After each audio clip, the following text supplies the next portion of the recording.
नमस्कार। हर चुनाव में हम और आप एक उम्मीद से वोट डालने जाते हैं कि हमारी आवाज सुनी जाएगी, हमारी पसंद गिनी जाएगी। लेकिन क्या हो अगर उस गिनती पर, उस पूरी प्रक्रिया पर ही गहरे सवाल उठने लगें? बिल्कुल। आज हम भारतीय लोकतंत्र की सी बुनियाद यानी चुनावी प्रक्रिया की विश्वसनीयता पर उठे कुछ बेहद गंभीर सवालों की तह तक जाएंगे। आज की हमारी चर्चा बिहार चुनाव के बाद उठे एक ऐसे विवाद से शुरू होगी जिसे विपक्ष वोट चोरी का नाम दे रहा है, और ये सिर्फ एक राज्य तक सीमित नहीं है। हाँ, और इस पूरी गुत्थी को समझने के लिए हमारे पास दो बड़े स्रोत हैं। एक यूट्यूब वीडियो है जो बिहार चुनाव के आंकड़ों को परत दर परत खोलता है, और दूसरा स्रोत है राहुल गांधी की एक प्रेस कॉन्फ्रेंस जिसमें उन्होंने चुनावी धांधली के एक राष्ट्रव्यापी मॉडल का खुलासा करने का दावा किया था। तो आज का हमारा मिशन इन दोनों स्रोतों के आधार पर ये समझना है कि क्या ये आरोप सिर्फ सियासी बयानबाजी है, जो लोकतंत्र के लिए चिंता का विषय है। ये डेटा और भरोसे के बीच की एक लड़ाई है, और आज हम इसी को समझने की कोशिश करेंगे। तो चलिए शुरू करते हैं। कहानी का पहला पन्ना खुलता है बिहार में। चुनाव के नतीजे आते हैं और विपक्ष, खासकर कांग्रेस पार्टी, एक सनसनीखेज आरोप लगाती है। उनका कहना था कि फाइनल वोटर लिस्ट छपने के बाद अचानक से 3 लाख नए वोटर कहां से आ गए। और बस ये जो 3 लाख वोटों का फर्क था, सारा बवाल इसी पर। बिल्कुल इसी पर खड़ा हो गया। देखिए, चुनाव आयोग ने पहले बताया कि बिहार में कुल वोटर हैं 7.42 करोड़। हाँ। लेकिन वोटिंग खत्म होते होते यही आंकड़ा 7.45 करोड़ हो गया। हाँ। विपक्ष का पहला सवाल यही था, ये 3 लाख लोग कौन हैं और ये आखिरी मौके पर कैसे जुड़े। ठीक है, 3 लाख एक बड़ा नंबर तो है, लेकिन क्या ये सिर्फ एक आंकड़े का हेरफेर था या कहानी इससे भी ज्यादा गहरी थी? यहीं पर बात और गंभीर हो जाती है। ये सिर्फ 3 लाख वोटों का मामला नहीं था। विपक्ष ने एक पूरी लिस्ट सामने रखी। अच्छा। उनका दावा था कि फाइनल वोटर लिस्ट में 5 लाख नाम डुप्लीकेट थे। 5 लाख? जी, इतना ही नहीं, 4.6 लाख नए वोटर तो जोड़ दिए गए, लेकिन उनके जरूरी दस्तावेज, मतलब जो फॉर्म 6 होता है, उसका कोई अता पता नहीं था। और एक आरोप तो बड़े पैमाने पर वोटरों के नाम काटने का भी था, है ना? सही पकड़ा आपने।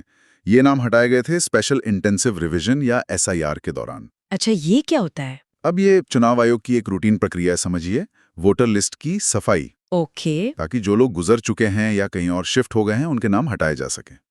लेकिन विपक्ष का आरोप यह है कि सफाई की आड़ में असली वोटरों के नाम भी चुन चुन कर काटे गए। मतलब जानबूझकर? उनका आरोप यही है, खासकर 15 विधानसभाओं में जहां 10% से ज्यादा नाम हटा दिए गए। तो एक तरफ विपक्ष का ये डेटा है जो बहुत सारे संदेह पैदा कर रहा है, लेकिन इस कहानी का दूसरा पहलू भी तो है, मतलब संस्था का भरोसा।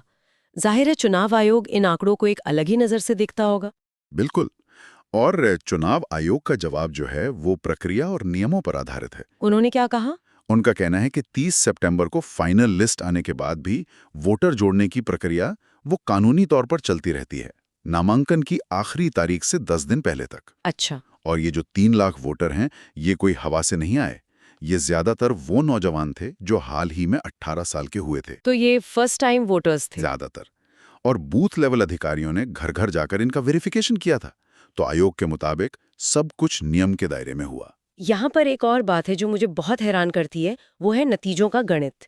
आरजेडी को सबसे ज्यादा यानी 23% वोट मिले, लेकिन सीटें मिली सिर्फ 25। और वहीं बीजेपी को 20% वोट पर 89 सीटें मिल गई। हाँ, ये कैसा गणित है? अरे वाह, ये सवाल बिल्कुल सही जगह पर आया है, क्योंकि ये हमारे चुनावी सिस्टम के दिल में उतरता है। बताइए। इसकी वजह है भारत की फर्स्ट पास्ट द पोस्ट प्रणाली। आसान भाषा में कहें तो ये एक विनर टेक्स ऑल सिस्टम है।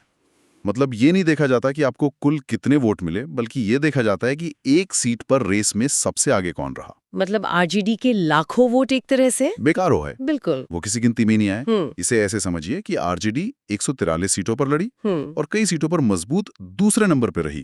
तो उन सभी सीटों पर उन्हें मिले लाखों वोट उनकी जीत में नहीं बदले। और बीजेपी? वहीं बीजेपी ने सिर्फ 101 सीटों पर लड़कर ज्यादा सीटों पर जीत हासिल कर ली, भले ही उनका कुल वोट शेयर कम रहा हो। तो ये सिस्टम सरकार बनाने में स्थिरता तो देता है, लेकिन ये सवाल भी खड़ा करता है कि क्या 23% वोट पाने वाली पार्टी का सिर्फ 25 सीटों पर सिमट जाना वोटरों की असली पसंद को दिखाता है? यही तो बहस का मुद्दा है। तो ये तो ही बिहार की कहानी जो अपने आप में काफी उलझी हुई है।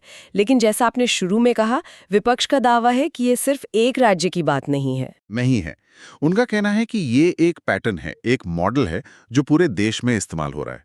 और यहीं से ये आरोप बिहार के विवाद को एक राष्ट्रीय स्तर पर ले जाता है। हाँ, राहुल गांधी ने अपनी प्रेस कॉन्फ्रेंस में इसे एटम बॉम्ब जैसा खुलासा बताया।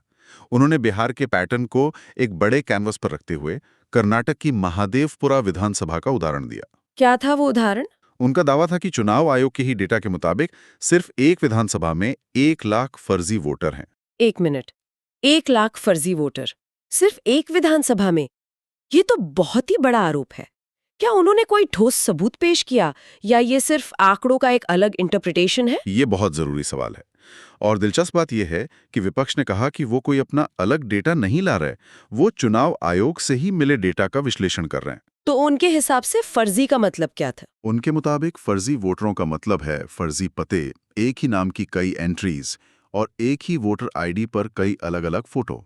और उनका आरोप है कि ये सब कुछ 3 स्तरों पर एक साथ हो रहा है। और वो 3 स्तर कौन से हैं? इसे ऐसे समझिए जैसे किसी किले पर 3 तरफ से हमला हो रहा हो। ठीक है। पहला, वोटर एडिशन, यानी दुश्मन के नकली सैनिक किले में घुसाना, मतलब फर्जी वोटर जोड़ना। दूसरा, वोटर सब्सट्रैक्शन, यानी असली पहरेदारों को ही लिस्ट से हटा देना, मतलब असली वोटरों के नाम काटना। ओके। और तीसरा, वोटर सप्रेशन, यानी जो असली पहरेदार बचे हैं उन्हें ड्यूटी पर आने से ही रोक देना। मतलब लोगों को वोट डालने से हतोत्साहित करना या रोकना? बिल्कुल। विपक्ष का आरोप है कि ये तीनों चीजें एक साथ एक सोची समझी रणनीति के तहत हो रही हैं। तो अगर समस्या इतनी बड़ी है जैसा वो दावा कर रहे हैं, तो विपक्ष इसका हल क्या चाहता है? उनकी मांगें क्या हैं? उनकी 2 बहुत साफ मांगे हैं। पहली, हमें पिछले 10-15 सालों की इलेक्ट्रॉनिक वोटर लिस्ट दीजिए ताकि उसकी पूरी फॉरेंसिक जांच हो सके। और दूसरी, चुनाव प्रक्रिया की सीसीटीवी फुटेज को सार्वजनिक किया जाए। उनका तर्क बहुत सीधा है। बहुत सीधा। अगर सब कुछ साफ सुथरा है तो चुनाव आयोग को ये डेटा देने में डर क्यों लग रहा है? और चुनाव आयोग ने इस पर क्या जवाब दिया?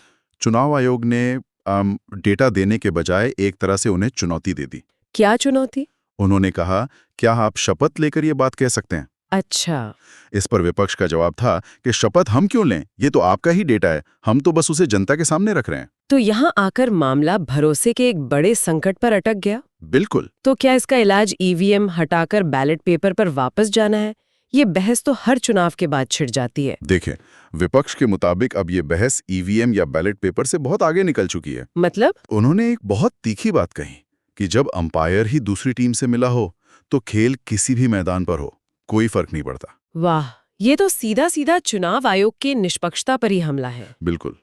उनका असली निशाना अब मशीन नहीं बल्कि वो संस्था है जो चुनाव करा रही है। ये कहने जैसा है कि पिच कैसी भी हो, अगर अंपायर ही बेईमान है तो मैच जीतना नामुमकिन है। एग्जैक्टली।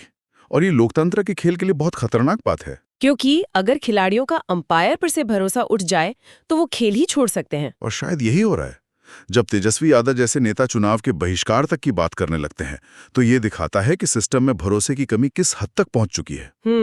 हम एक ऐसे मोड़ पे खड़े हैं जहां एक तरफ चुनाव आयोग है जो प्रक्रिया और नियमों का हवाला दे रहा है, और दूसरी तरफ विपक्ष है जो उसी प्रक्रिया से निकले डेटा को दिखाकर पूरी चुनावी प्रक्रिया को मैन्युफैक्चर्ड या चोरी की आला बता रहा है। सही कहा।